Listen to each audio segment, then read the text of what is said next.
Nah, teman-teman, kita nih bakalan sharing nih tentang riwayat hidup Buddha Gautama. Nah, Oke, sepertinya nih kok aku lihat-lihat nih semua muka-mukanya udah penasaran riwayat hidup Buddha Gautama itu seperti apa sih? Dan teman-teman di sini mungkin ada juga yang ikut itu karena mereka penasaran dan belum mengenal Buddha. Bisa kita langsung aja ya Koko ke materinya ya Koko tanpa menunggu lama. Silakan Koko oke. Randy Liao. Kalau gitu, saya mau nanya dulu nih teman-teman nih. Menurut kalian, kenapa kita harus mempelajari riwayat hidup Buddha Gautama? Silakan boleh di chat, tolong dibacain ya. Ya, teman-teman boleh di chat box atau ada yang berani untuk raise hand, boleh juga untuk unmute. Jangan sungkan-sungkan teman-teman, kita bisa belajar bersama-sama dengan Koko Randy Liao. Wah, ada yang menjawab nih, Ko Henry. Karena Buddha Gautama telah mencapai penerangan sempurna. Apakah itu betul, Koko Randy Liao? Nah, betul banget itu. Karena Buddha kan seorang guru ya, itu maha guru. Beliau adalah seorang guru bagi kita semua. Dan selain itu juga, kita kalau nggak mau kenal agama Buddha, kita tuh harus kenal dulu nih gimana riwayat hidup Buddha Gautama itu sendiri. Karena dikatakan nih bahwa kalau nggak kenal maka nggak sayang. Jadi kalau kita mau mempelajari agama Buddha, kita harus mengetahui riwayat hidup Buddha Gautama itu terlebih dahulu. Nah ini nih patungnya nih kan, yaitu Sang Buddha Sang Balawa. Kita langsung mulai ke materi aja ya teman-teman ya. Oke. Ya, sebelumnya terima kasih ya Koko Henry. Jawabannya benar, nanti mungkin bisa ditransfer kali ya OVO Koko Randy ya. Oke, lanjut Koko Randy. Oke, makasih. Kita langsung next saja ke materinya ya. Yaitu ini. Nah, sebelum kita jelasin tentang kronologinya, kita harus paham dulu nih bahwa Sang Buddha sebelum menjadi seorang Buddha, beliau tuh terlahir sebagai bodhisattva, di mana beliau terlahir dalam berbagai alam kehidupan, menjadi alam dewa, di alam manusia, di alam binatang, dan juga di alam neraka, yang juga dijelasin dalam beberapa sutta ya. Ada di sutta di Majjhima Nikaya, Digha Nikaya, dan juga lainnya. Di mana jadi kita bisa paham nih bahwa untuk menjadi seorang Buddha, pangeran ini tuh harus melewati kelahiran yang berulang-ulang, berkalpa-kalpa dan berkali-kali. Dan juga sebelum itu, Sang Buddha sendiri ini juga telah berkomitmen kepada seorang Buddha di masa lampaunya, di mana beliau ingin menjadi seorang sama Sang Buddha, yaitu seseorang yang bisa mengajarkan agama Buddha itu sendiri. Jadi sebelum itu kita harus paham dulu bahwa Pangeran Siddhartha adalah seseorang yang biasa dikenal dengan Buddha Gautama. Sebelum itu, beliau pernah terlahir di berbagai alam kehidupan. Nah, dan juga kita akan mulai ya. Pada suatu kerajaan di kerajaan India di Kapilawatu ada nih seorang raja bernama Raja Sudodana dengan istrinya Ratu Mahamaya. Nah, di saat ini mereka sudah menikah lama nih, tetapi mereka belum memiliki seorang anak. Pada saat itu Ratu pun pesta kan, Ratu pun sama rajanya berpesta-pesta. Nah, kemudian Ratu pun tidur dan sebelum itu dia tuh mandi dulu ya, mandi, memakai wangi-wangian dan juga lainnya. Setelah itu Ratu pun pergi ke kamarnya dan juga tidur. Nah, pada saat itu Ratu pun bermimpi sesuatu yang sangat aneh sekali, di mana Ratu bermimpi bahwa ada 4 dewa yang mengangkat dirinya ke atas gunung Himalaya. Setelah diangkat, Ratu itu pun dimandikan dan dipakaian pakaian-pakaian yang mewah.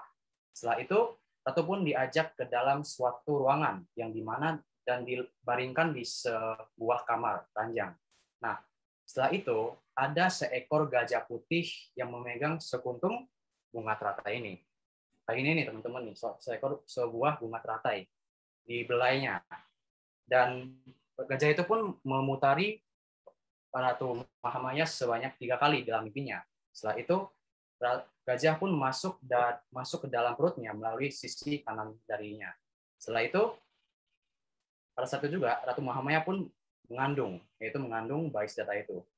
Nah, Ratu kan masa aneh nih kan, kok tiba-tiba gue mimpi, kok tiba-tiba gue jadi hamil ya, kok gue jadi mengandung ya. Nah, setelah itu Ratu pun ngomong nih ke rajanya, aduh tadi kemarin gue mimpi ada gajah pakai belalai pegang bunga di tangkainya itu masuk ke perut gua. Nah, raja pun bingung kan. Setelah itu raja pun memanggil beberapa brahmana dan juga petapa untuk datang untuk menanyakan apa arti dari doa itu.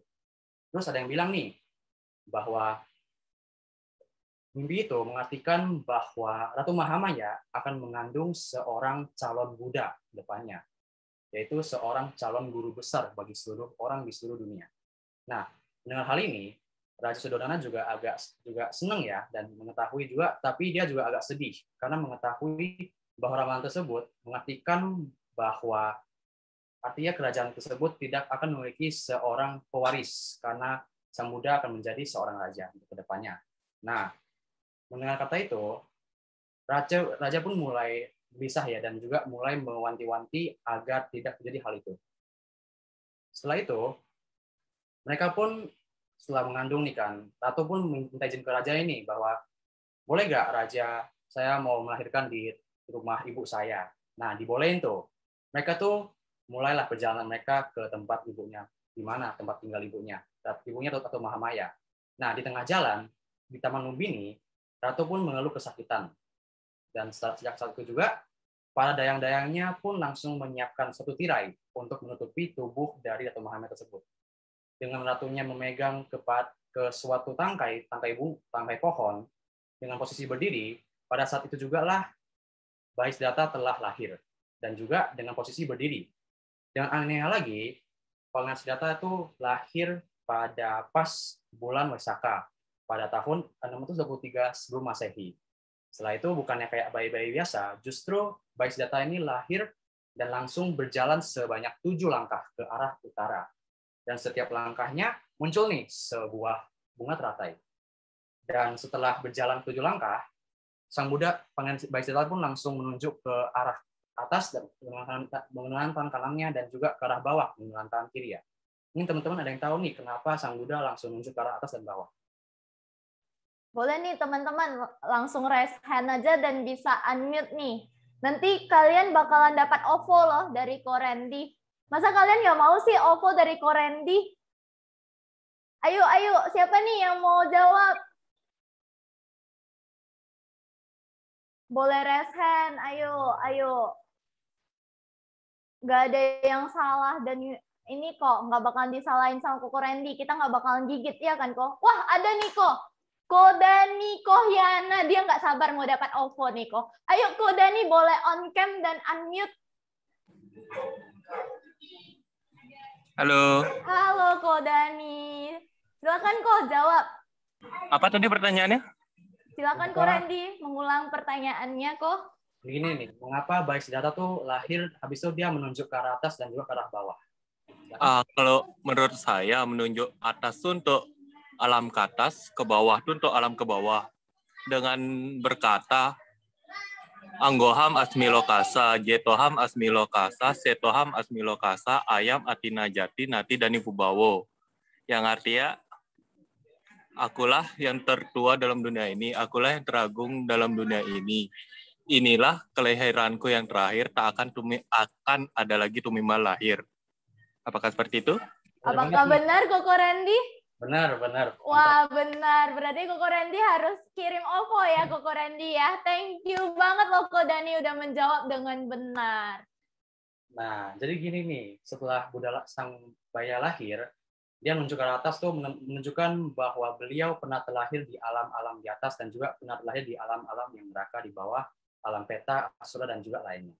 Dengan berkata, dalam hal yang dalam bahasa itu ya, yaitu Agohang asmi lokasa, jetohang asmi lokasa, setohang asmi lokasa, ayang antimajati, nati dani punabawo, yang berartinya akulah pemimpin dalam dunia ini, akulah tertua dalam dunia ini, inilah akulah teragung dalam dunia ini, inilah kelahiranku yang terakhir, tak akan ada lagi penimbal lahir lagi.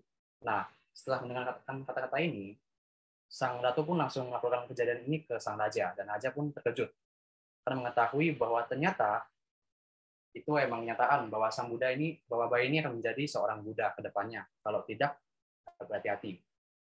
Selanjutnya ini nih, setelah kelahiran nih kan, Raja pun mengundang seluruh kerabatnya dan juga teman-temannya serta 108 Brahmana, yaitu orang-orang suci. Nah, sebelum itu ada nih seorang petapa bernama Petapa Asita, di mana beliau sedang bermeditasi di atas gunung Himalaya. Tiba-tiba ada bisikan dari seorang dewa nih di atas surga yang berkata bahwa Sang Buddha, seorang calon Buddha, telah lahir ke dunia ini di negara India di Kapilawatu. Dengan kata ini, Petapa langsung kaget kan, dan dia pun langsung segera menuju ke Kapilawatu dan berkunjung ke kerajaan itu. Nah, setelah bertemu dan memberi hormat kepada raja, Petapa pun langsung melihat seorang bayi Siddhartha nih. Setelah itu dia pun langsung mengetahui dan coba mengidentifikasi 32 ciri-ciri seorang manusia yang bisa menjadi seorang Buddha. Setelah melihat kayak gitu, Petapa Sita pun langsung tertawa nih. Mungkin yang tahu nih kenapa nih Petapa ini langsung tertawa. Silakan. Oh, Wah, ada antusiasnya tinggi banget Kodani ini. Boleh Kodani langsung unmute aja Kodani. Dia ketawa karena bahagia melihat seorang Paceka Buddha. Tapi kenapa juga dia menangis setelah mengetahui Menangisnya tuh karena dia tidak bisa melihat Paceka Buddha menjadi Samana Buddha, kalau nggak salah. Betul banget nih dari Dani, ini mantep nih. Jadi gini kan, bener. Beliau tuh tertawa karena merasa bahwa akan ada seorang calon Buddha yang akan mengajarkan Dhamma kepada seluruh umat manusia dan juga alam dewa dan juga lainnya. Tetapi beliau menangis karena mengingat usia tuanya sehingga beliau tidak bisa mendengarkan Dhamma yang telah diajarkan oleh Sang Buddha itu. Jadi beliau pun menyesalkan hal tersebut dan beliau pun langsung mengingatkan bahwa ada 4 hal yang nggak boleh dilihat, yaitu orang tua, sakit, mati, dan juga petapa. Selain dari itu, banyak nih dari brahmana-brahmana lainnya yang meramalkan bahwa pangeran ini akan menjadi seorang Buddha. Ada yang bilang akan menjadi seorang raja, ada bilang yang menjadi seorang raja yang terkenal, raja yang hebat, raja yang agung. Tetapi ada seorang brahmana bernama Brahmana Kondanyo yang dengan yakin beliau berkata bahwa bayi ini akan menjadi seorang Buddha depannya. Mengetahui hal ini, raja pun kaget nih karena Brahmana itu berkata ini dengan yakin, dengan penuh keyakinan dan penuh kepercayaan bahwa beliau akan menjadi seorang Buddha depannya. Dan raja pun diingatkan nih, yaitu ada 4 hal yang nggak boleh dilihat dari Pangeran Siddhartha ini ke depannya. Yaitu pertama, orang yang tua, kedua orang yang sakit, ketiga orang yang mati, dan keempat adalah seorang petapa. Ada juga nih sebuah cerita di mana pas pangeran udah beranjak remaja, pas pangeran udah menjadi anak kecil, beliau pun diajak untuk mengikuti acara pembajakan sawah. Di mana pada saat itu tuh pangeran tuh dimintai untuk ikutan pembajak sawah dengan menggunakan peralatan emas. Tetapi bukannya melakukan hal tersebut, pangeran justru bermeditasi di bawah hutan jambu yang dengan ajaibnya telah mencapai tingkat jana, di mana beliau tidak terefek dan juga tidak terganggu oleh segala suara yang ada di sekitar dirinya. Nah, ini hebat nih, karena Pangeran Siddhartha saat itu juga, beliau udah mencapai tingkat jana dan ada keajaiban nih, di mana bayangan tersebut bukannya melawan arahnya, justru bayangan itu malahan berusaha untuk menutupi dirinya, yaitu untuk memayungi dirinya gitu. Mengetahui hal ini, semuanya pun langsung datang dan menyaksikan adegan tersebut. Dan datang, raja pun kaget bahwa beliau telah mencapai tingkat jana dan pada saat itu juga raja pun langsung bersujud kepada bayi tersebut dan mengetahui bahwa beliau adalah calon seorang Buddha. Nah, kita bisa lihat nih bahwa dari kecil pun bayi Siddhartha ini punya sifat-sifat yang baik, memiliki cinta kasih yang luar biasa dan tidak ingin terpengaruh oleh nafsu duniawi, oleh kesenangan duniawi dan juga lainnya. Maka dari itu, raja takut banget nih untuk mencegah agar pangeran tidak melihat 4 peristiwa yang saya katakan tadi. Setelah itu, nah ini nih, karena untuk mencegah hal tersebut, raja tuh membangun tiga kolam bunga teratai. Yang pertama adalah kolam bunga teratai yang berwarna biru, kolam bunga teratai yang berwarna merah, dan juga kolam teratai yang berwarna putih. Buat bikin pangerannya senang. Selain dari itu, raja pun membangun 3 istana. Untuk masing-masing musim nih, mantep kan? Seorang pangeran punya istana 3 untuk masing-masing musimnya. Setiap musimnya dia pasti bakal rasa nyaman gitu. Itu pertama adalah istana musim dingin, istana musim panas, dan juga istana musim hujan. Selain dari itu, selain dari memberikan kekayaan tersebut, raja pun memberikan banyak wanita-wanita cantik, dayang-dayang, memberikan kekayaan emas, gelang, dan juga lainnya untuk membuat pangeran menjadi senang dan lupa akan tujuan tersebut. agar tidak menjadi seorang Buddha. Dan juga raja pun mengundang para guru yang ahli banget nih untuk mengajar langsung secara kayak homeschooling itu ya. Homeschooling di istana tentang ajaran-ajaran dasarnya.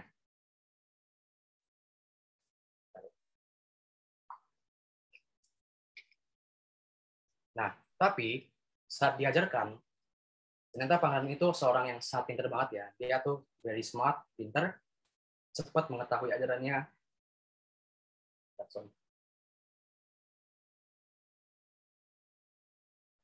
Ya, Koko Randy boleh minum dulu, Koko Randy ya. Oke, teman-teman semuanya. Sebelumnya aku minta maaf, ini kayaknya ada back sound yang kurang enak ya, karena di sini tiba-tiba hujan deras, teman-teman. Nah, pembabaran Dhamma dari Koko Randy ini sangat menarik ya. Dan di sini ada 3 istana musim. Wah, ini benar-benar membuat aku juga baru tahu nih hari ini. Kalau pembabaran Koko Randy itu lumayan dalam. Padahal ini kalau dilihat-lihat sih cuman sekilas ya singkat aja gitu. Tapi sebenarnya itu Dhamma itu sangat dalam. Dan kita semua di sini yang ada di yang NWise acara pada siang hari ini, kita sudah otomatis menabung karma baik. Karena kita mendengarkan Dhamma dan Koko Randy juga membabarkan Dhamma. Oke, Koko Randy, udah kok. Oke. Oke. Oke, silakan Koko Randy. Nah, selain dari itu, ternyata Pangeran itu seseorang yang sangat pintar banget ya, di mana setiap pelajaran yang diajarkan oleh gurunya, beliau langsung menangkapnya dan bisa langsung memahami dasar-dasarnya itu. Maka dari itu, Raja pun bingung karena tidak ada lagi ajaran yang bisa diajarkan kepadanya. Dan selain dari itu, Pangeran ini adalah seseorang yang sangat menghormati gurunya, dan juga beliau sangat mencintai semua makhluk. Ada juga nih cerita nih, di mana pas suatu hari, Siddhartha sama Devadatta tuh sama-sama ke hutan untuk mencari angsa. Tiba-tiba, Devadatta ini menembaki suatu anak panah ke seekor angsa itu. Angsa itu pun langsung jatuh dan terluka. Tapi, Pangeran Siddhartha tuh langsung datang dan menyembuhi lukanya dengan cara mencabut akar panahnya dan langsung menyembuhinya dengan menggunakan daun yang ada di sekitarnya. Nah, mereka ribut tuh, ini punya gua dong, kan gua yang tembak, ini punya gua dong, kan gua yang selamatin. Mereka ribut. Pada akhirnya diputuskanlah mereka mau ke sidang untuk mengetahui siapa pemilik dari angsa tersebut. Nah, pada sidang tersebut, sidang itu pun berkata bahwa seseorang yang telah menyelamati hidupnya seekor manusia maupun seekor binatang akan memiliki hak ya dari atas kehidupannya tersebut. Maka dari itu, sidang ini memutuskan bahwa angsa ini miliklah Pangeran Siddhartha. Ini bisa kita lihat nih bahwa dari usia kecil pun Pangeran Siddhartha tuh punya rasa-rasa yang tinggi akan cinta terhadap semua makhluk, bukan cuma kepada orang tuanya, tetapi ke semua makhluk termasuk binatang dan juga yang lainnya. Dan karena emang namanya itu kan Siddhartha ya, Siddhartha adalah yang berarti tercapailah cita-citanya, yaitu menjadi seorang Buddha pada akhirnya. Nah, next nih, nah ini nih, pada suatu hari, kan Raja udah bilang nih, dia nggak boleh keluar istana dengan cara dia dibikin banyak gedung-gedung, banyak tembok untuk mengelilingi Pangeran Siddhartha itu.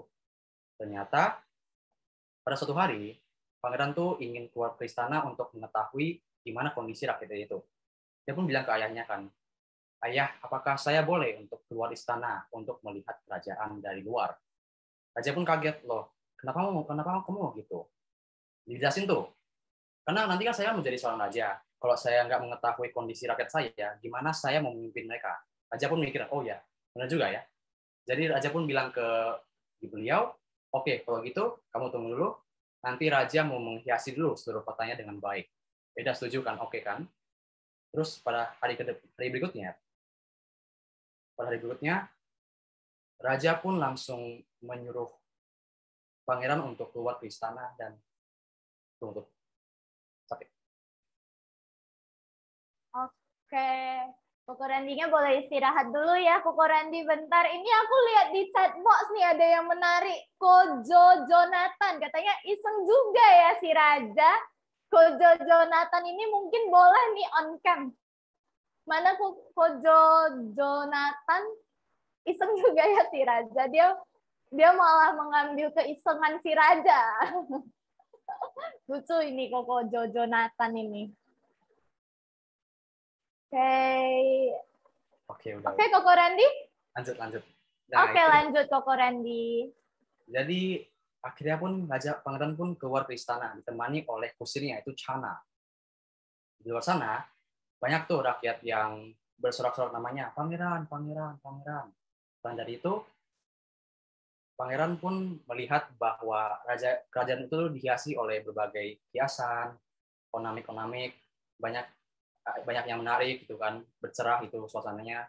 Tetapi saat berjalan, pangeran pun melihat suatu peristiwa, yaitu peristiwa orang tua, di mana orang tua itu sedang mengalami sulitnya berjalan. Dia sangat tua, dia memiliki rambut yang putih, dan dia sangat kayak gimana ya, tubuhnya tuh gemetaran gitu tubuhnya. Dia pun nanya nih akhirnya nih, Chana, kenapa orang tersebut sangat gemetaran? Dan kenapa beliau meminta-minta makanan kepada yang lain?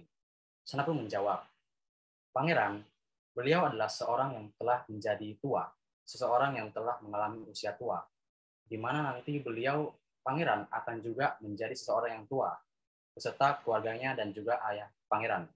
Mendengar hal ini, pangeran pun bilang lagi kepada Chana ini, Chana, apakah ada cara untuk mengatasi usia tua ini?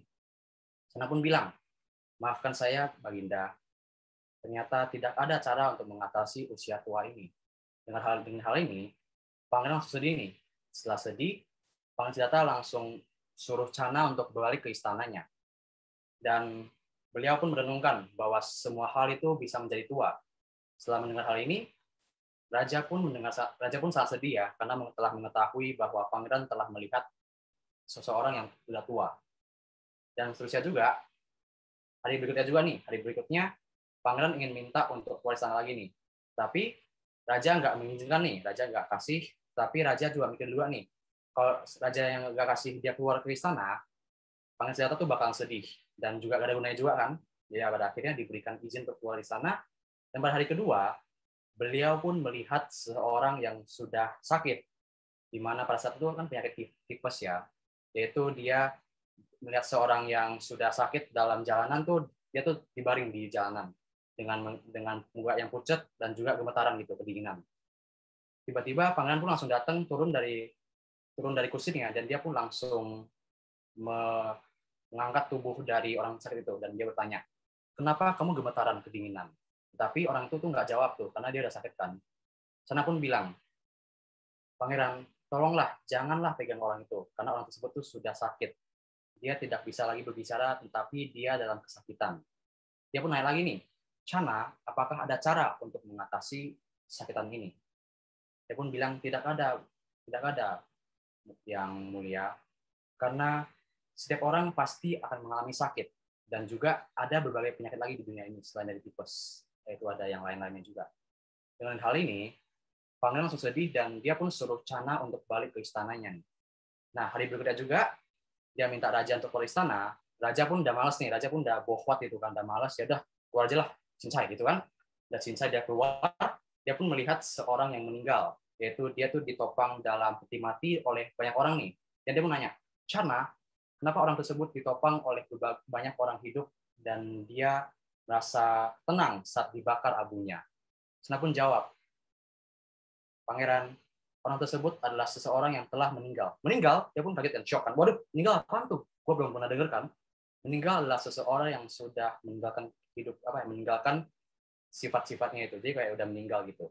Nah, dengan hal ini, dia pun kaget bahwa ada seseorang yang telah tidak ada rasa lagi kan. Jadi pas dibakar juga abunya, dia tidak ada rasa-rasa yang sakit lagi. Habis itu dia pun kembali lagi ke istana karena sedih. Next day juga, dia pun melihat seorang petapa yang dengan bijaksana, dengan tenang, membawa sebuah mangkok. Nah, dia nanya ke petapanya itu, kenapa kamu membawa suatu mangkok di tangan kamu? Dia pun bilang nih, Pangeran, saya adalah seorang petapa yang telah meninggalkan kehidupan duniawi. Saya tidak lagi terikat oleh nafsu duniawi maupun kesenangan-kesenangan indria. Namun saya telah hidup dalam kedamaian dan ingin mencari obat untuk mengatasi usia tua, sakit, dan mati. Nah, raja ini si pangeran tuh tertarik kan, waduh, ini apa nih, seru banget nih. Kamu belajar di mana nih hal ini? Dia pun menjawab, saya mengetahui hal ini tuh karena saya belajar di hutan-hutan, pegunungan, dan lainnya untuk mencari obat tersebut. Mengetahui hal ini, dia pun langsung berterima kasih kepada petapa itu dan dia pun kembali ke kerajaan.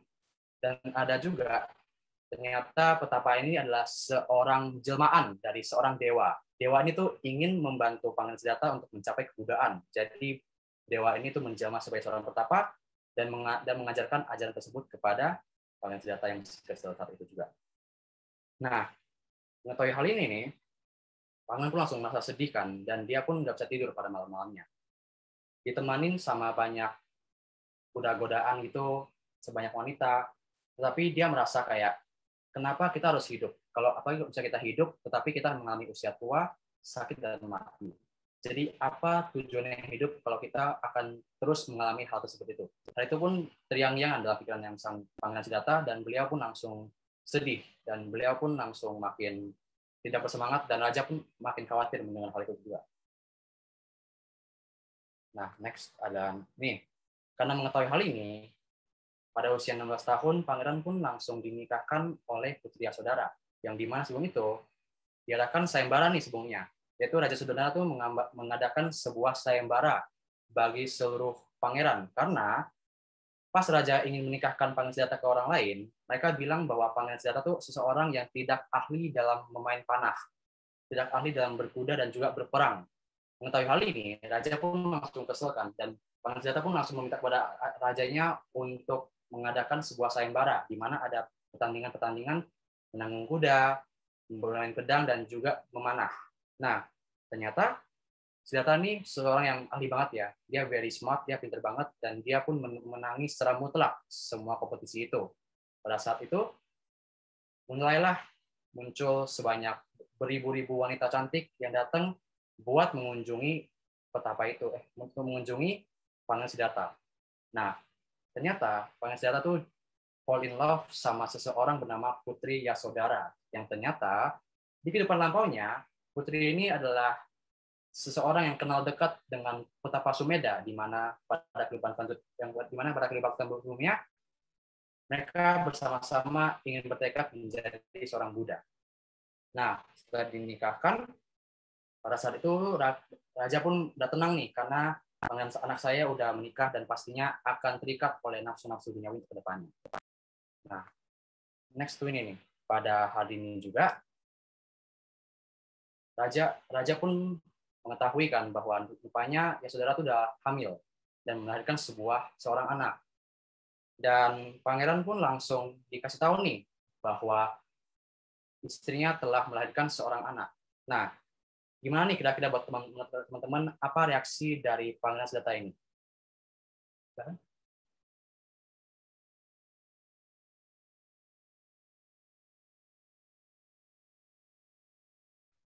Mungkin teman-teman bisa tahu nih, apa reaksi dari Pangeran Siddhartha setelah mengetahui bahwa ada Koko Denitan mau mencoba menjawab. Boleh Koko Denitan, kita langsung lihat ini.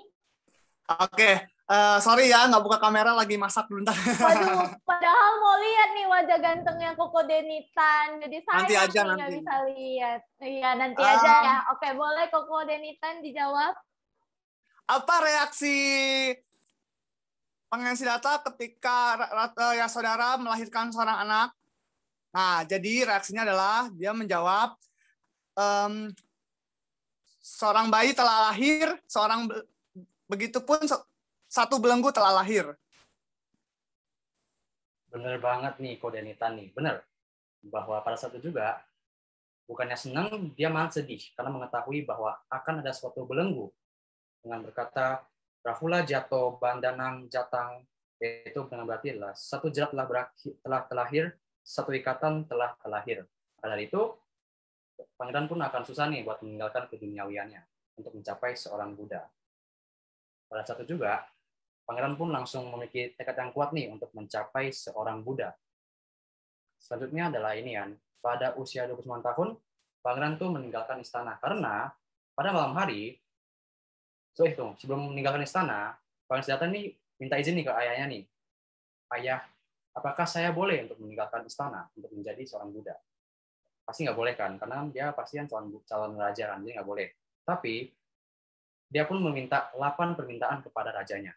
Yaitu pertama, agar saya tidak menjadi tua, tidak menjadi sakit, tidak mati, agar ayah juga sama saya, agar semua wanita di istana ini masih hidup beserta dengan kerabatnya, agar kerajaan ini tidak berubah sedikit pun, agar semua yang hadir pada kelahiran aku dapat memadamkan semua nafsu keinginan, dan yang terakhir adalah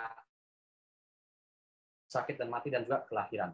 Dengan hal ini, raja pun bingung dan bilang, maaf anakku, saya tidak bisa memenuhi hal tersebut karena itu di luar dari kendali saya dan itu adalah hukum yang abadi, hukum yang mutlak. Mengetahui ini, jadi dia pun bilang nih, maka dari itu ayah, biarkanlah saya untuk menjadi seorang Buddha dan mencari obat dari hal tersebut. Raja pun bilang nih, gak boleh anakku, karena kamu adalah pewaris kerajaan. Tunggulah saya udah meninggal, karena saya sekarang udah tua, jadi saya akan meninggal dan kamu boleh mencari obat tersebut.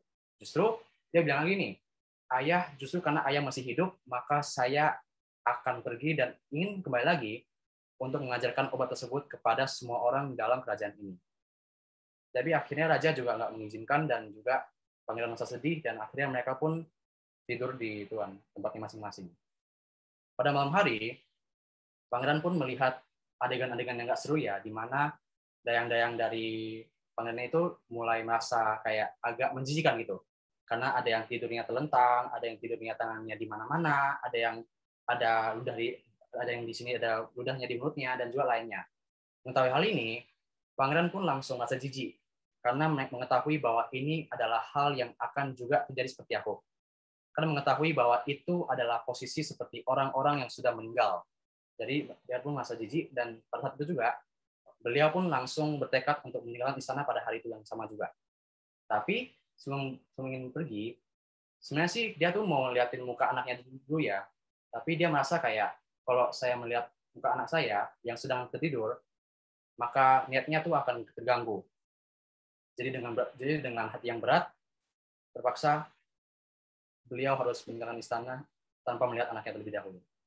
Nah, setelah melihat hal tersebut, beliau pun langsung bersama Channa dan juga Kantaka yaitu kudanya pergi dan meninggalkan istana. Karena pada saat itu juga malam hari kan, semuanya kan udah ngantuk nih, habis pesta, udah tertidur dan juga jadi si Channa tuh tinggal dengan mudah membuka gerbang istana dan mereka pun langsung meninggalkan istana secara bersama-sama. Nah, tapi satu juga sekian dari saya karena nextnya akan ke apa yang berikutnya ya, sisi berikutnya juga. Iya, thank you banget Koko Randy Liao, keren banget materi pada siang hari ini ya Koko Randy Liao. Gak terasa juga loh, kita 45 menit mendengarkan sharing dan mendengarkan babaran dhamma dari Koko Randy Liao. Nah, buat teman-teman nih, merasa kurang nih kok penjelasannya, aku mau nanya dong kok, kira-kira ini gimana ya kok? Boleh banget teman-teman langsung raise hand, dan bisa langsung dijawab oleh Koko Randy Liao. Kapan lagi kalian bisa langsung berinteraksi loh ke Koko Randy Liao. Di sini ada 76 peserta. Keren banget loh, padahal ini baru pertama kali kita buat acara Young and Wise. Udah ada 75 sekarang ya. Mungkin ada satu yang out, mungkin karena sinyalnya ya. Oke, boleh. Teman-teman yuk yang mau nanya-nanya boleh raise hand atau bisa juga di chat box kalau teman-teman mau bertanya. Ada yang mau bertanya teman-teman? Wow, banyak banget nih kok di chat box-nya. Keren banget Koko Randy. Koko Randy udah punya fans baru nih. Hanya dengan membabarkan dhamma, Koko Randy juga mendapatkan karma baik, kita juga mendengarkannya mendapat karma baik. Koko Randy-nya juga dapat bonus nih kok, dapat fans. Tuh, banyak banget nih. Mantap kok, mantap. Oh. Ada yang mau bertanya nggak nih? Lagi ditunggu loh sama Koko Randy sebelum kita nutup acara pada siang hari ini. Wah, ada yang mau bertanya nih. Koko Dani Kohyana, dari tadi dia antusiasnya dan background-nya pindah-pindah. Udah di kebun mana itu Koko? Oke, Koko Dani. Boleh langsung bertanya ya, Koko Dani. Selamat siang kok, Dani mau bertanya. Kan dibilang pada saat Pangeran Siddhartha lahir itu kan ada beberapa hal yang juga lahir bersamaan. Apa aja kira-kira itu yang bersamaan lahir? Nah, benar banget nih. Dalam hal yang sama, ada juga yang lahir juga. Misalnya, ada yang lahir itu Kantaka, Yasodhara, dan juga yang lain-lainnya juga. Misalnya Chana. Jadi itu lahir itu bersamaan untuk hal tersebut. Jadi itu juga suatu keajaiban juga pokoknya. Thank you Koko Dani. Ada lagi yang mau ditanyakan mungkin Koko Dani? Wah, langsung off cam dia. Oke, Koko Dani, thank you. Ada lagi teman-teman yang lain yang mau bertanya? Ini ada Feli. Feli boleh mungkin di spotlight, operator boleh di spotlight Feli. Halo, namo buddhaya ko. Apakah arti dari Rahula adalah belenggu yang berarti beban? Apakah pada saat itu Pangeran Siddhartha menganggap Rahula sebagai beban kehidupannya? Mungkin Koko Randy boleh bantu untuk dijawab ke Cici Feli. Baik, terima kasih atas pertanyaannya ya. Jadi gini, karena Rahula yaitu belenggu, karena terlahir seorang anak pastinya jadi susah ya buat melakukan hal yang dia mau, yaitu menjadi seorang Buddha. Karena misalnya kalau misalnya dia meninggalkan istananya, artinya dia tuh harus meninggalkan istri dan juga anaknya. Yang anaknya itu masih kecil kan. Anak itu harus butuh perhatian dan kasih sayang dari orang tuanya, terlebih dari ayahnya juga. Jadi karena itu, beliau pun merasa bahwa inilah suatu keterikatan, suatu belenggu yang dimana beliau harus meninggalkan anaknya untuk mencapai obatnya. Jadi Rahula tuh dikatakan kayak sebagai suatu ikatan lah itulah, belenggu yang membuat beliau menjadi susah untuk meninggalkan kehidupan duniawi tersebut. Gimana Cici Feli? Udah puas dengan jawabannya? Kalau belum, Cici Feli boleh bertanya lagi di chat box. Gimana teman-teman yang lain? Ada yang bertanya, oh ada ini kok dari Sukanto. Panjang banget nih. Halo, saya mau bertanya, maaf kalau nggak nyambung topik. Apakah ajaran Sang Buddha itu universal? Dan jika universal, maksudnya itu gimana? Maaf, baru pertama kali belajar agama Buddha. Gimana Koko Randy? Nah, mantep nih, mantep akhirnya. Jadi gini nih, ajaran Buddha itu universal ya, yaitu mengajarkan metta, yaitu cinta kasih, bukan cuma kepada seseorang, tapi metta itu universal kepada semua makhluk yang membutuhkannya. Misalnya kepada alam dewa, alam manusia, alam binatang, dan juga alam-alam di bawahnya. Jadi, ajaran agama Buddha itu mengajarkan tentang ajaran universal, cinta kasih, dan juga ajaran-ajaran lainnya. Misalnya, ajaran tentang memperlakukanlah orang lain sebagaimana Anda ingin diperlakukan, dan juga lainnya. Jadi agama Buddha itu ajaran yang universal, bukan berpatok pada kita-kita doang nih eksklusif, tapi ajaran Buddha itu bisa dipahami oleh semua orang apabila mereka ingin mempelajarinya. Thank you Koko Randy dan Koko yang sudah bertanya, Ko Sukanto Chandra. Oke, gimana Koko? Udah puas belum dengan jawabannya? Jika tidak, boleh langsung di chat box lagi ya Koko. Oh iya, teman-teman yang lain ada lagi yang mau bertanya, boleh banget nih. Masih ada waktunya untuk Q&A sebelum kita closing dengan dokumentasi ya. Jadi teman-teman jangan leave dulu. Kita bakalan foto bersama dengan Koko Randy Liao loh. Koko yang Dhamma Duta Muda dan yang menjuarai nasional Dhamma tahun 2021. Keren banget Koko Randy Liao. Yuk teman-teman, masih ada yang mau bertanya, boleh raise hand atau bisa di chat box kalau malu-malu. Boleh banget nih. Ada yang masih mau bertanya? Kita tunggu ya. Atau mungkin ini penjelasan Koko Randy Liao udah terlalu jelas gitu. Oh, ada satu kok, namanya Koko Anton Ongko, dia raise hand. Boleh Koko Anton Ongko, boleh bertanya. Bisa di spotlight? Oke, silakan Koko. Hai, cuman penasaran kalau kudanya Pangeran Siddhartha kan Kantaka. Saya tahu dia menjadi Brahmana dan akhirnya mencapai Nibbana. Tapi kalau Chana ini gimana ya? Apakah dia juga mencapai kebudahan atau gimana? Apakah kusirnya Pangeran Siddhartha, Chana? Silakan Koko Randy Liao. Terima kasih pertanyaannya Koko Anton. Kalau soal itu, maaf ya, saya kurang mengetahui hal tersebut karena mungkin belum cukup untuk ilmunya kali itu. Oke, baiklah. Mungkin Cari di Koko Google nggak? Anton bisa mendapat ini jawabannya di next meeting. Jadi kita kumpulin dulu ya Koko Randileo ya. Jadi di next meeting tanggal 12 bakalan dijawab mungkin. Oke, thank you banget Koko Anton. Selanjutnya ada Koko Rinaldo yang udah raise hand nih. Boleh Koko Rinaldo unmute? Halo, selamat siang semuanya. Namo Buddhaya. Namo Buddhaya Koko. Perkenalkan, nama saya Rinaldo, asal Batam. Oh, saya mau bertanya. Tadi kan dari cerita Koko, bahwasannya tadi katanya Pangeran Siddhartha itu mencapai tingkat jana pada saat usianya yang muda. Itu apa sebelum dia melihat 4 peristiwa yang sakit, tua, mati, dan melihat pertapa itu ya? Atau gimana ya? Kalau misalnya kalau udah mencapai jana, harusnya dia itu kan udah dari awal itu sadar gitu loh.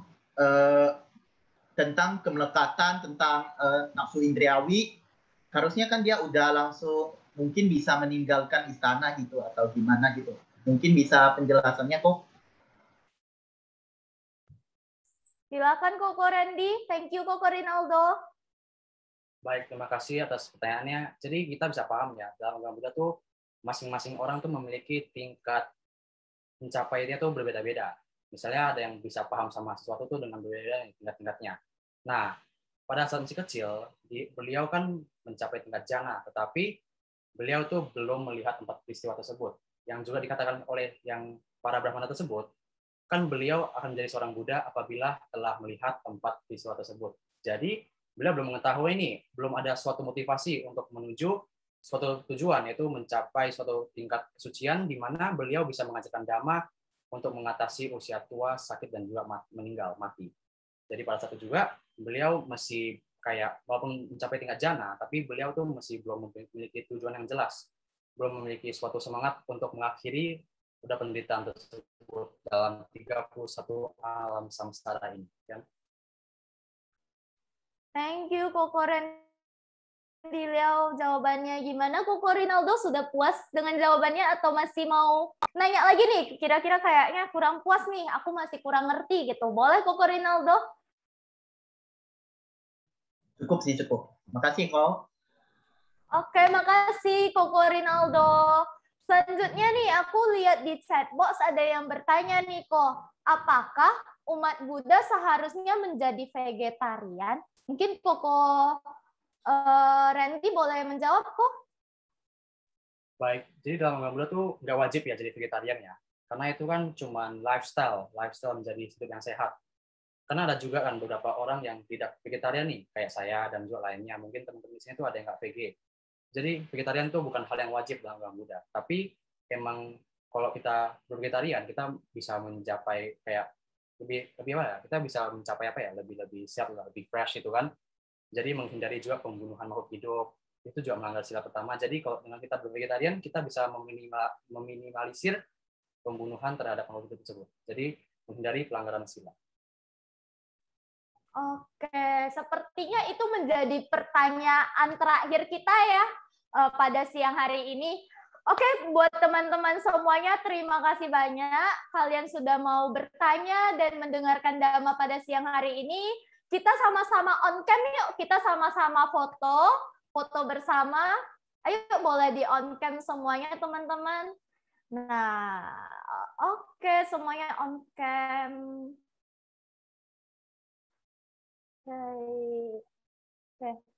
Oke, semuanya udah on cam nih. Mungkin operator boleh dibantu untuk dokumentasinya. Oke, mulai dari gaya bebas dulu ya. Dari slide 1. Udah siap semuanya? Oke, slide 1 ya. 1, 2, 3. Dan slide kedua. 1, 2, 3. Ada yang baru open cam nih.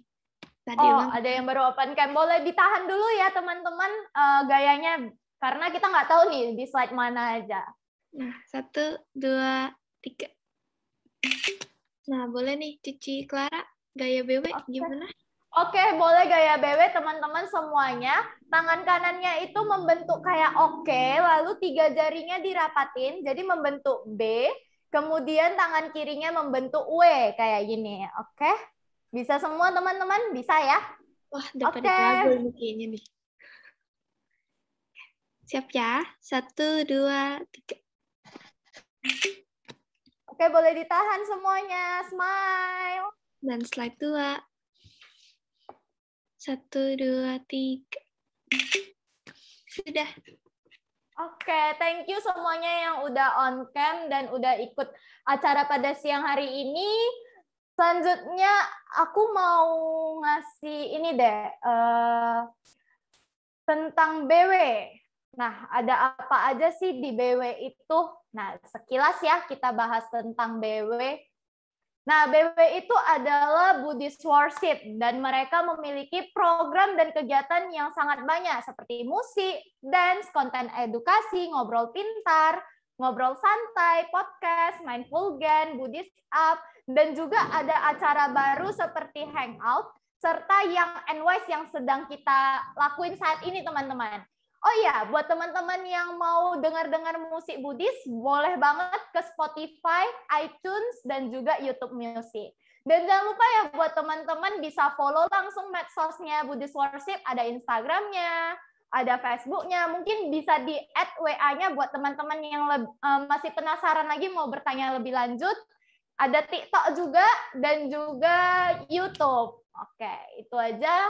Selanjutnya kita sama-sama bersikap anjali ya teman-teman untuk doa penutup. Doa kali ini lebih spesial, kita pakai bahasa Inggris ya teman-teman. Semuanya bersikap anjali. Dedicating merit. Homage to our great teacher Sakya Muni Buddha. Homage to our great teacher Sakya Muni Buddha. Homage to our great teacher Sakya Muni Buddha. I'm taking refuge in the Buddha, for that all sentient beings shall realize the great path and aspire to supreme state of mind. I'm taking refuge in the Dhamma, for that all sentient beings shall deeply enter the Tripitaka and attain wisdom like ocean. I'm taking refuge in the Sangha, for that all sentient beings shall lead the community in harmony without hindrance. Love, compassion, joy, and equanimity pervade the Dhamma realm. Cherish merit, form affinities to benefit heaven and earth. Practice Dhamma with equality and tolerance, a sense of shame and gratitude, and a heart of gratefulness. Sabe sata bawantu sukitata. May all beings be happy. Sadu, sadu, sadu. Thank you semuanya yang udah join pada siang hari ini dan see you semuanya di tanggal 12 September ya untuk kelanjutan damanya. Thank you all. See you. Thank you, Clara. Thank you, Randy. Thank you. Thank you, Clara. Thank you semua. Thank you guys. Thank you semuanya. Thank you semuanya. Grazie mille. Wah, masih banyak nih yang stay. masih mau lanjut ya damanya. Seru nggak? Seru nggak teman-teman? Oke. Masih ada 27 orang. Wah, seru. Wah, ini kayak bisa dijadiin acara bebas juga nih, seperti ngopi ya. Jadi after kita sharing dhamma, kita bisa yang lebih ringan-ringan lagi nih. Wah, masih banyak nih. Thank you semua yang udah join. Wah, chat box-nya penuh.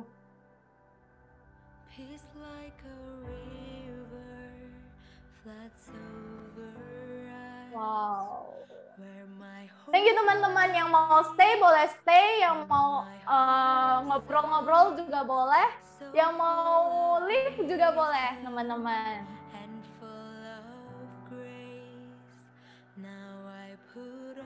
Oh iya teman-teman, kan kita lagi anggapannya acara bebas ya. Mungkin ada yang mau bertanya mungkin ke Koko Rendiliau, boleh? Koko Rendiliau, masih semangat nggak Koko Rendiliau? Gimana kok? Ayo aja dah, ayo lo. Ayo, siapa nih yang mau bertanya-tanya? Masih bisa bertanya-tanya dengan Koko Rendilio. Mumpung Koko Rendilio-nya nggak sibuk nih. Nanti kalau udah di luar dari acara ini, bisa aja Koko Rendilio susah dihubungi gitu. Ada yang mau bertanya nggak? Ini semua pada stay di sini. Mungkin Koko Rinaldo ya? Oke, silakan Koko Rinaldo. Aku mau ngajak diskusi aja nih ke teman-teman. Mungkin pemahaman teman-teman bisa lebih lanjut. Aku mau tanya sih, kalau agama Buddha itu yang di Indonesia. Yang di Indonesia itu kan banyak alirannya. Gimana sih menurut pendapat teman-teman tentang trilogi Dhamma di Indonesia? Boleh dijawab Koko Rendilio. Mungkin dan agak berat mungkin ya. teman-teman yang lain boleh ketik kalau mau berpendapat juga, karena Rinaldo nggak bertanya hanya ke Koko Rendi ya. Teman-teman semua yang di sini juga boleh menjawab masing-masing. Jadi kita diskusi. Gimana Koko Rendi? Kalau dari saya sih kurang memahami aliran ya, karena ya kurang memahami aja sih tentang aliran gitu. Oh gitu. Teman-teman yang lain ada yang mau menjawab, boleh unmute karena kita nggak gigit kalau misalnya salah ya. Nggak apa-apa, saya bantu. Oh, ada Kok Ivan. Wah, halo. Nama budaya Koko Ivan. Sorry ya, lagi di mobil nih soalnya. It's okay. Jadi Rinaldo bagus pertanyaannya tentang trilogi aliran. Bagaimana tentang adanya aliran Theravada, Mahayana, dan Vajrayana sendiri. 3 aliran ini sebenarnya adalah aliran besar yang dari konsili pertama semenjak Buddha Parinibbana pun itu sudah ada. Jadi memang dan seperti kita tahu jalan Dhamma itu ada 84.000. Jadi banyak banget. Kalau Rinaldo tahu dan teman-teman tahu, jalan Buddha itu ada 84.000 pintu Dhamma, bisa disebutnya lebih bahasa simpelnya.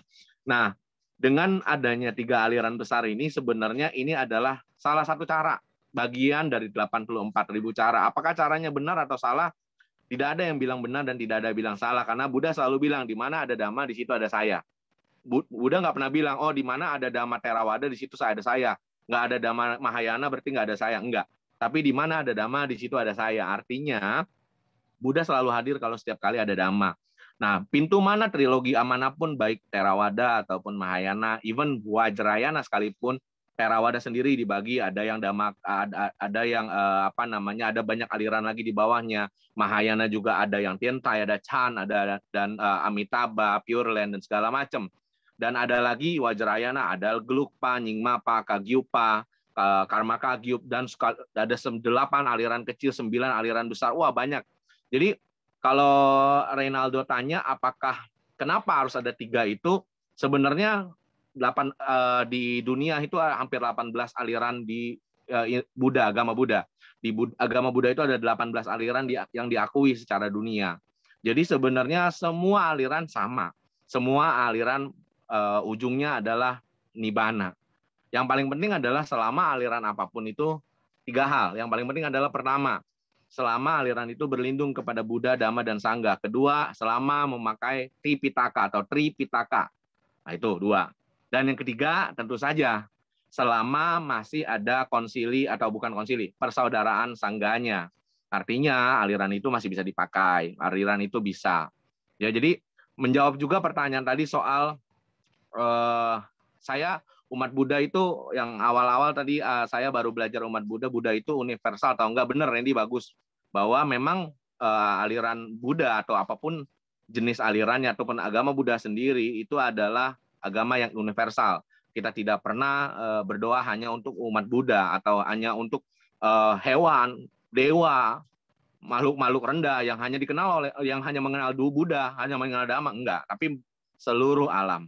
Dan kalau berhubungan juga dengan daging sapi, nah itu bagus tuh ya. Emang umat Buddha nggak boleh yang makan daging sapi? Itu adalah berhubungan dengan cerita zaman dulu. Jadi teman-teman, itu sebenarnya di dalam Tripitaka itu tidak ada. Benar, Buddha melarang untuk kita tidak, bukan melarang, sekali lagi ya.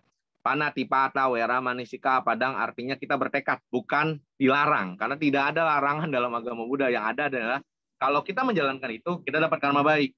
Kalau kita melakukan itu hal yang jahat, maka kita dapat hal yang jahat. Artinya, sebenarnya bukan larangan, tapi bagaimana kita membawa diri kita sendiri. Nah, jadi kalau balik lagi ke sapi tadi, di dalam Tipitaka tidak pernah ada yang disebutkan bahwa harus memakan atau tidak makan sapi, tidak ada.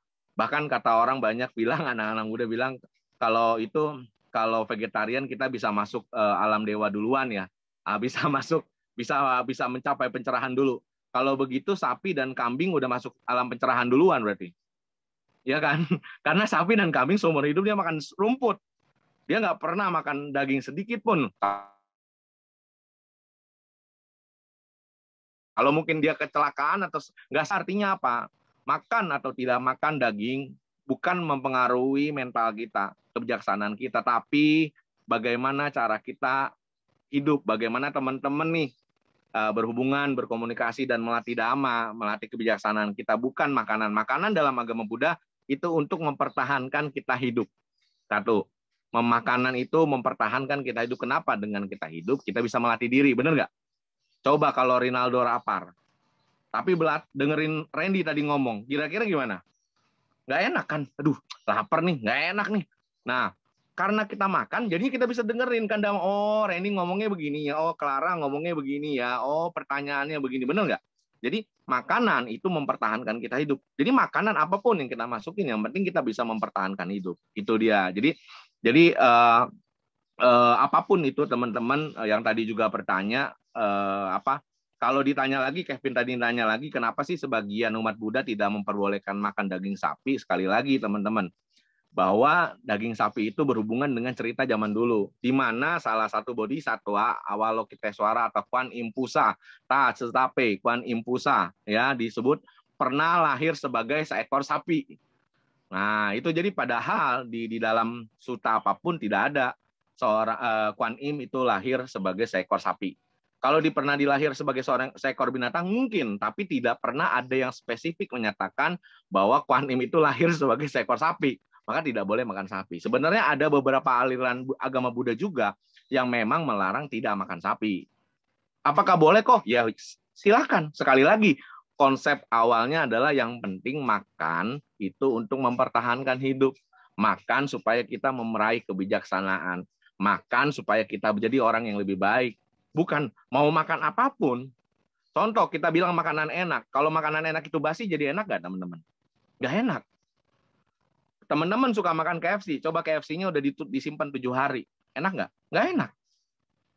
Jadi artinya teman-teman kembali lagi, bukan makanannya, tapi bagaimana makanan itu bisa mempertahankan kita hidup dan belajar.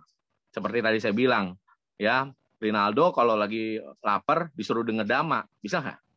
Lapar kok, nggak bisa kok. Kita lagi lapar suruh meditasi, nggak bisa nggak? Ya nggak bisa, nggak fokus gitu kan. Nah, makan itu untuk mempertahankan seperti itu, supaya kita nyaman dalam berlatih. Itu teman-teman. Jadi nggak ada konsep bahwa ini kan nyantai nih ya, lagi santai nih ya. Minggu depan tanggal 12 September kita akan ketemu lagi nanti. Jadi artinya teman-teman yang mungkin baru mengenal agama Buddha di sini, selamat datang. Ini adalah latihan dasarnya, basicnya.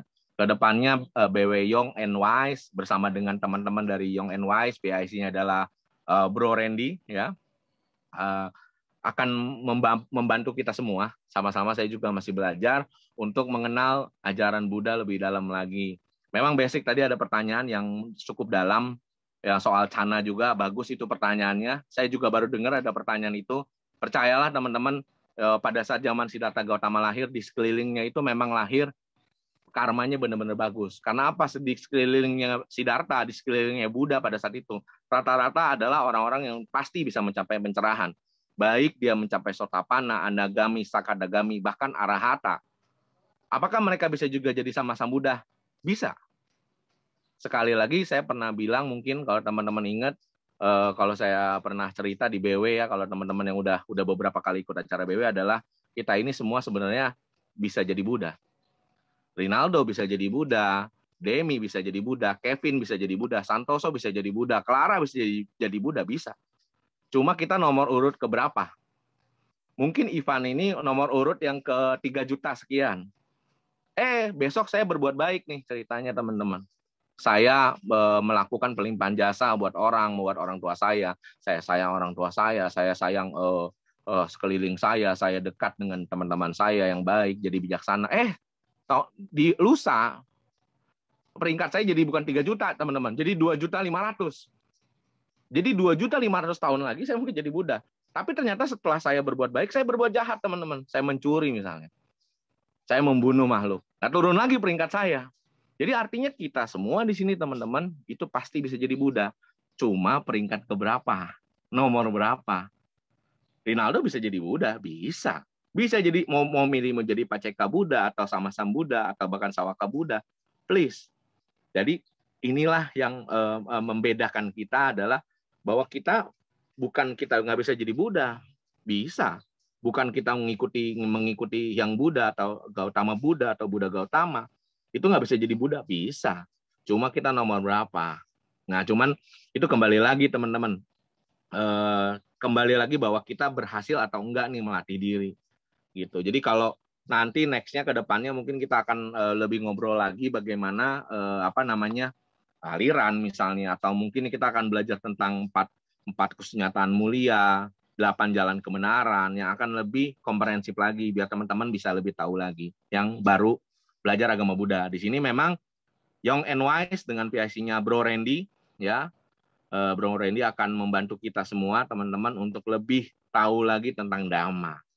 Jadi pertanyaannya sangat bagus, saya appreciate sekali, saya luar biasa. Tadi pertanyaan saya bilang lagi sekali lagi, apakah Cana mencapai pencerahan? Di dalam banyak cerita, semua yang dekat dengan Buddha itu selalu mencapai pencerahan, kecuali memang latihannya. Seperti apa? Contohnya Dewadatta. Dewadatta bukan dekat lagi sama Buddha, tiap hari main sama Buddha.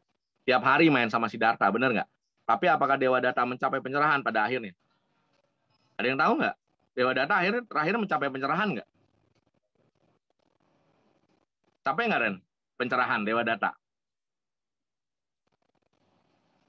Ada yang tahu nggak Dewadatta akhirnya mencapai pencerahan apa nggak? Ayo, siapa yang bisa jawab? Kalau aku sih aku nggak tahu jawabannya. Ayo teman-teman. Aku semangatin aja nih.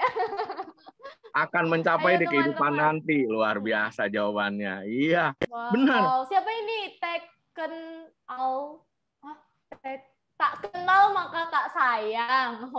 Kirain Tekken apa gitu. Tak kenal, tak sayang. Ya gitu ya, teman-teman. Jadi yang masih bertahan di sini, yang mau tanya jawab silahkan buat mengisi waktu juga, mungkin sampai 15.30 ya. Karena Randy juga masih siap-siap, perkara juga lumayan dia berdiri ya.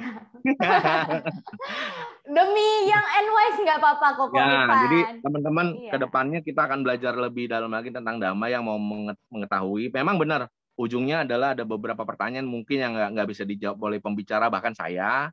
Nanti akan dijawab di ngobrol santai bersama yang mulia sangga, baik biku, bikuni, ya, suhu atau siapapun. Yang penting sangga, nanti beliau-beliau yang akan menjawab kita lebih dalam lagi, karena beliau-beliau pasti belajar lebih dalam daripada kita, gitu ya. Jadi kalau kita yang masih muda-muda, kenapa kita harus tahu? Mungkin teman-teman yang baru kenal Buddha, kenal agama Buddha, sekali lagi congratulations, kamu udah mengenal salah satu ajaran yang sangat universal, yang tidak memandang orangnya jelek, ganteng, buruk rupa, kecil, pendek, ya, besar, tinggi, apapun makhluknya, itu semua bisa belajar dari Dhamma. Dan tidak perlu ada hal-hal apapun, kalian bisa belajar lebih dalam lagi, nanti bisa tanya langsung sama Randy. Randy mungkin bisa menjawab beberapa pertanyaan. Jadi sekali lagi, selamat datang di Young and Wise, teman-teman. Saya akan coba membantu saja mungkin di beberapa kali Young and Wise, dan saya akan ngisi juga nanti teman-teman di salah satu sesi dari Young and Wise. Jadi kita akan ngobrol lagi lebih dalam lagi, nanti kita akan membahas beberapa tentang 8 jalan kebenaran, 4 jalan kesenyataan versi anak muda. Jadi bukan bicaranya yang wah ini mah pusing nih kok, kayaknya kepala saya panas nih, enggak. Kita lebih santai ya. Betul. Dihukum dan akhirnya jadi arahata kan? Tadi saya udah bilang teman-teman bahwa di sekeliling Siddhartha itu rata-rata mencapai pencerahan. Pasti. Karena apa? Karena memang dari karmanya itu lahir di kebetulan pada berbarengan dengan usia bukan tahun yang sama dengan Siddhartha atau Buddha. Nah, kita ini lahir sebenarnya pada saat masa setelah Buddha parinibbana. Mungkin kita udah lahir sebelum-sebelumnya bareng. Ya mungkin, kita juga nggak tahu, dan saya juga nggak tahu kehidupan lampau saya. Tapi sekali lagi, nah benar tuh, ya Rinaldo benar. Waktu itu pernah jadi biku. Apakah beliau mencapai pencerahan, teman-teman Dewadatta? Dia berhasil menjadi seorang biku, tapi belum mencapai tingkat arahata. Benar. Ya pada akhirnya di sekeliling Buddha sebenarnya banyak yang sudah mencapai pencerahan. Nah, akhirnya mencapai awici. Kenapa awici? Kenapa awici? Karena Dewadatta pernah mau melukai Buddha. Nah, itu hubungannya sama apa? Hubungannya sama Garuka Kama. Kama, kesalahan kama yang diperbuat dengan besar. Ada 3 hal. Betul. 1, apa Garuka Kama? Membunuh Buddha, mencoba membunuh Buddha. Yang kedua, membunuh ayah dan ibu. Ya, ketiga, memecah belah sangga. 3 hal ini kalau dilakukan oleh manusia dijamin. Nah, benar, perpecahan sangga dijamin. Dijamin apa, teman-teman? Awici. Dijamin. Jadi kalau di dalam sutta itu 3 hal itu dilakukan, maka akan dijamin masuk ke awici. Kalau awici apakah bisa selamat? Di dalam beberapa sutta bisa diselamatkan, tapi sangat berat. Nah, itu nanti bahasannya. Tapi apakah bisa? Bisa. Tapi kalau udah awici neraka dalam, nggak, bahkan Sariputra, bahkan Moggallana, ya pernah melihat orang tuanya sendiri lahir di alam rendah. Seorang biku, seorang Arya Moggallana, Maha Moggallana, apa kurang sakti, teman-teman? Sangat sakti, sangat luar biasa, sangat hebat pengetahuannya. Tapi orang tuanya lahir di alam rendah. Nah, ini berhubungan dengan BW Writing yang kita udah posting juga di IG. Ya, jadi apakah akhirnya berhasil? Berhasil. Makanya di bulan 7 tanggal 15 Uposatha saat ini adalah saat yang terbaik buat kita nih semua teman-teman. Yuk kita berbuat baik kepada yang mulia sangga. Kalau rumahnya yang ada dekat wihara, danalah ke sangga. Ya, kalau rumahnya ada mungkin dengan prokes ya tentu saja. Jadi tentu saja harus dengan prokes. Kalau wiharanya dibuka, yes please. Kalau bisa ketemu sangga dan berdana kepada sangga. Ini adalah saat yang tepat teman-teman. Karena apa? Karena ini bisa menolong orang tua kita. Mungkin bukan berarti orang tua kita menolong artinya pelimpahan jasa itu buat orang meninggal. Enggak. Mungkin dengan kita melakukan yang baik, orang tua kita jadi sehat, yang lagi kerja sekarang, yang cari uang dari Senin sampai Sabtu atau Senin sampai Jumat. Itu dia. Jadi melimpahkan jasa buat orang tua kita, Buddha hidup kita di rumah, ayah dan ibu, papa, mama kita, atau papi, mami kita di rumah. Ya, ini waktu yang tepat sebenarnya teman-teman. Ya, kalau dari saya itu aja, udah 15.20. Thank you teman-teman. Ada pertanyaan lagi nggak?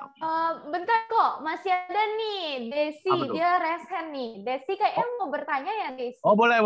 Iya boleh. Ya silakan Desi.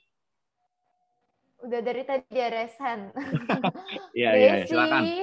Di mana Desi? Oke. Halo. Oke, halo. Ya halo. Nama budaya. Nama budaya. Aku mau nanya nih, ini agak penasaran aja sih. Kan kayak biasa kan kita,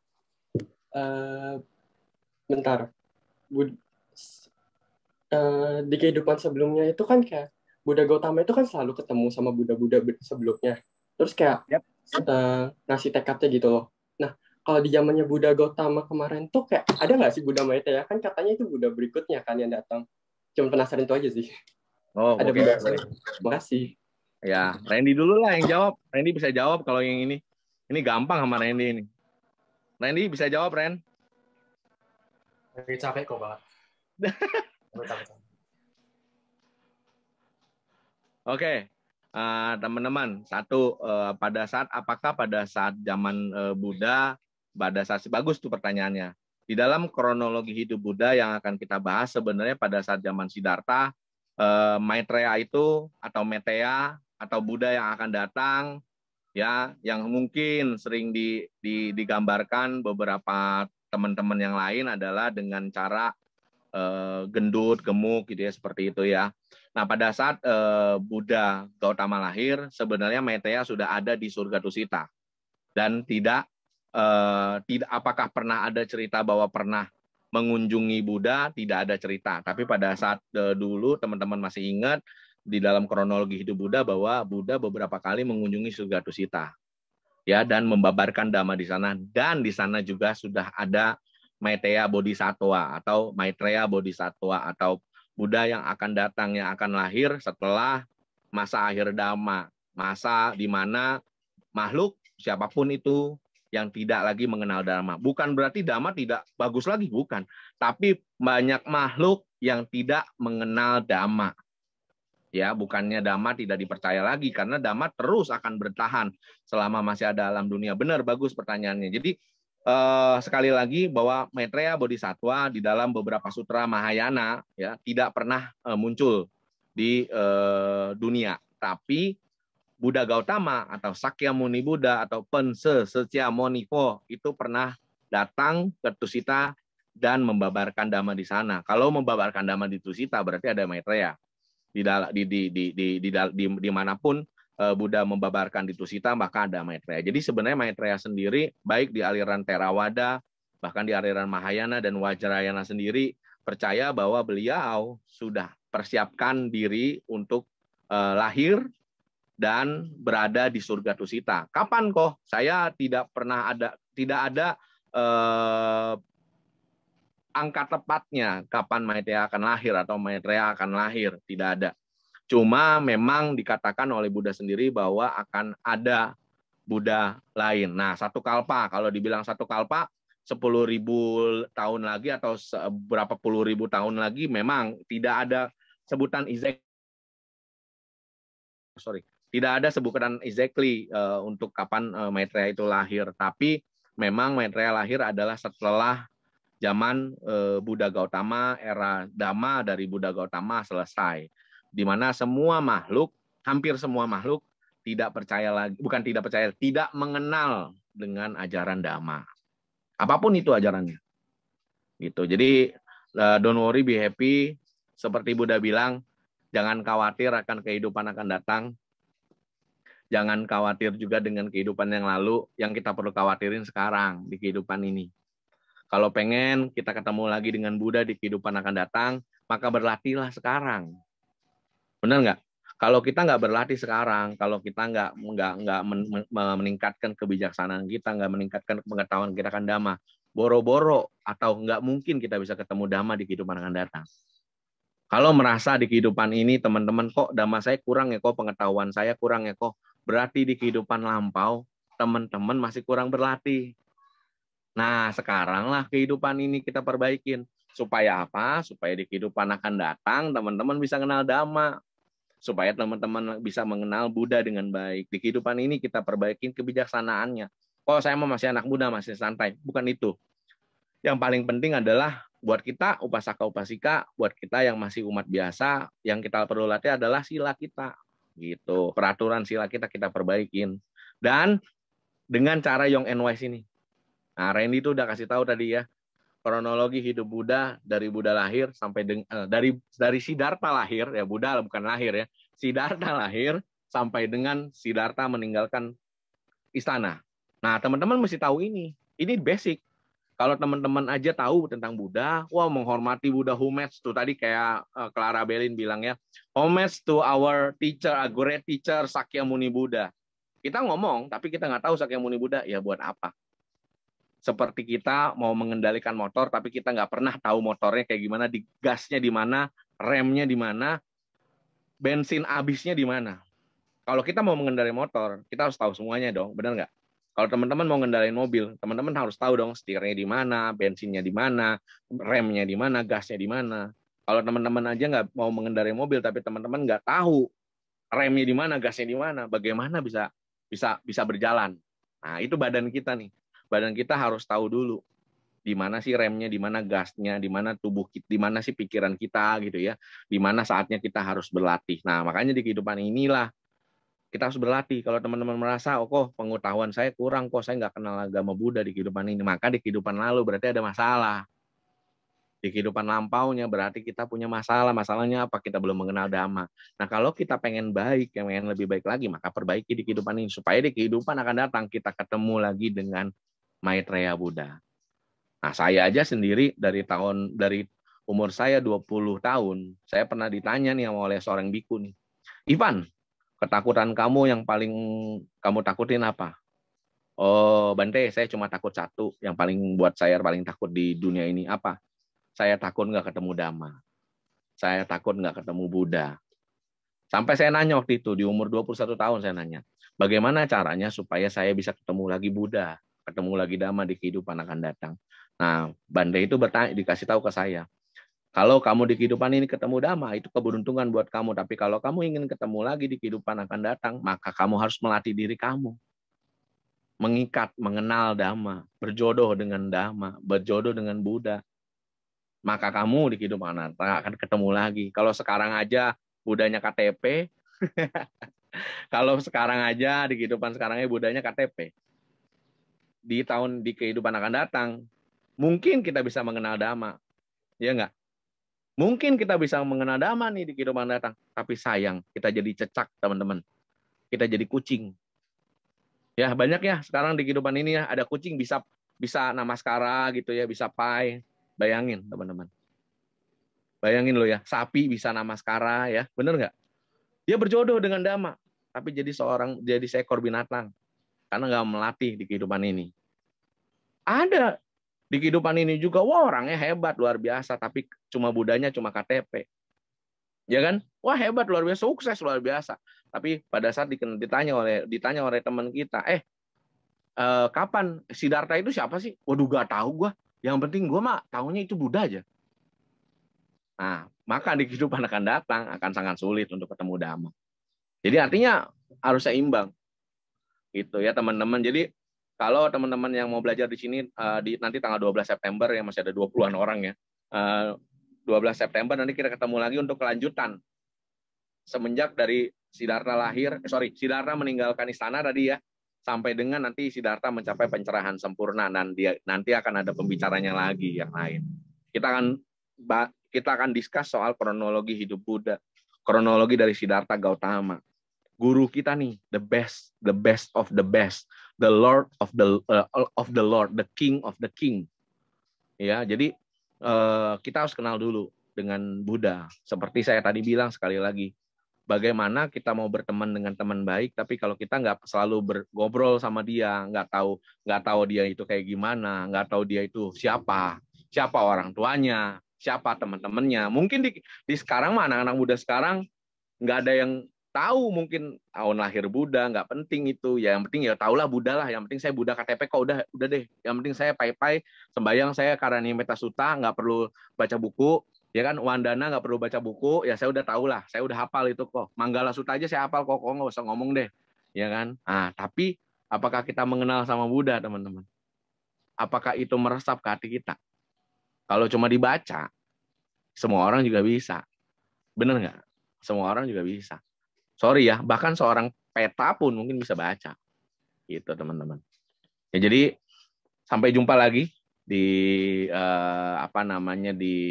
Young and Wise next-nya.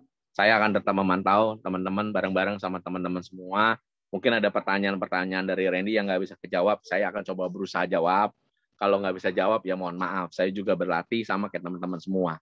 Sama, saya juga bukan siapa-siapa, saya cuma berlatih bareng sama teman-teman, dan ada beberapa ceritanya Randy yang saya baru tahu. Dari umur saya yang 35 ini, saya baru dengar, oh iya ya. Ternyata saya baru tahu itu loh. Nah, yang sekian tahun saya belajar Dhamma gitu loh. Jadi ajak teman-temannya di tanggal 12 September nanti.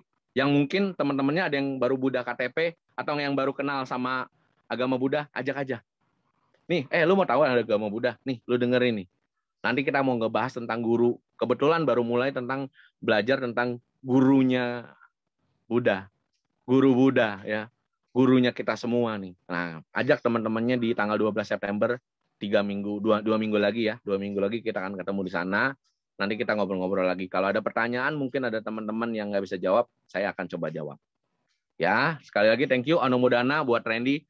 Kita tepuk tangan virtual dulu dong buat Randy, buat Clara juga ya, tepuk tangan virtual ya. Thank you semuanya yang masih bertahan sampai dengan sore ini. Have a nice weekend, teman-teman. Sampai jumpa di acara BW selanjutnya. Namo Buddhaya. Namo Buddhaya, thank you Ko Ivan udah mau bantu jawabin.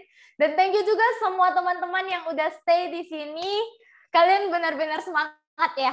Acara kali ini beneran seru ya. Ditunggu ya untuk di tanggal 12 nanti kita bakalan sharing Dhamma lagi dengan teman-teman Dhamma lainnya.